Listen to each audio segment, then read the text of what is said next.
ذوالفقار علی بھٹو نے بطور وزیر خارجہ 20 نومبر 1965 کو پاکستان کی قومی اسمبلی میں اپنی قوم سے یہ عہد کیا تھا کہ اگر بھارت نے ایٹم بم بنایا تو پاکستان بھی بنائے گا،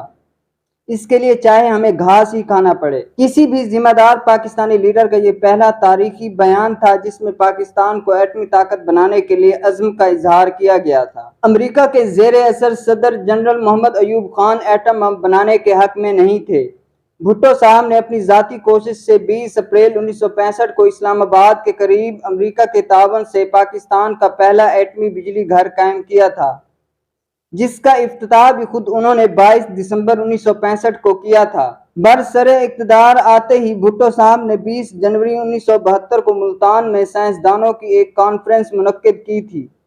جس کے بعد انہوں نے ایک وزارت سائنسی امور بنائی تھی جس کے ذمہ ایٹم بم کی تیاری کے امکانات کا جائزہ لینا تھا۔ اسی سال 28 نومبر 1972 کو انہوں نے کینیڈا کے تعاون سے کراچی میں ایک اور ایٹمی بجلی گھر بنایا تھا، لیکن ایٹم بم بنانے کے لیے یورینیم کی افزودگی کی جو تکنیک درکار تھی وہ دستیاب نہیں تھی۔ 28 مارچ 1974 کو بھٹو صاحب نے ایک اور ایٹمی ری پروسیسنگ پلانٹ کے لیے فرانس سے بھی کامیاب مذاکرات کیے تھے جن پر 18 مارچ 1976 کو دستخط ہوئے تھے۔ اس ایٹمی بجلی گھر سے 4000 میگا واٹ بجلی پیدا ہونا تھی، لیکن بھٹو صاحب کے جاتے ہی یہ معاہدہ امریکہ کے دباؤ پر منسوخ ہو گیا تھا۔ اسلامک بام اس دوران بھٹو صاحب کی تگ و دو رنگ لانے لگی تھی اور 17 ستمبر 1974 کو انہیں ہالینڈ سے ایک نوجوان سائنسدان ڈاکٹر عبدالقدیر خان کا ایک خط ملا تھا جو ہوا کا ایک تازہ جھونکا ثابت ہوا تھا۔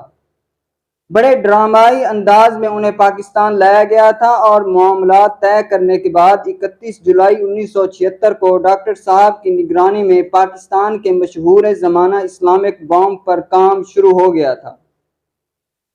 جس کے لیے بھٹو صاحب نے اپنی ذہانت و فطانت اور شبانہ روز محنت سے نہ صرف تمام وسائل فراہم کیے تھے بلکہ اپنی قوم کی بقا کے لیے اپنی جان کا نذرانہ دے کر تاریخ میں امر ہو گئے تھے۔ ویڈیو اگر اچھی لگی ہو تو اسے لائک کیجیے اور چینل کو سبسکرائب کیجیے تاکہ اس طرح کی معلوماتی ویڈیوز آپ تک بآسانی پہنچتی رہیں۔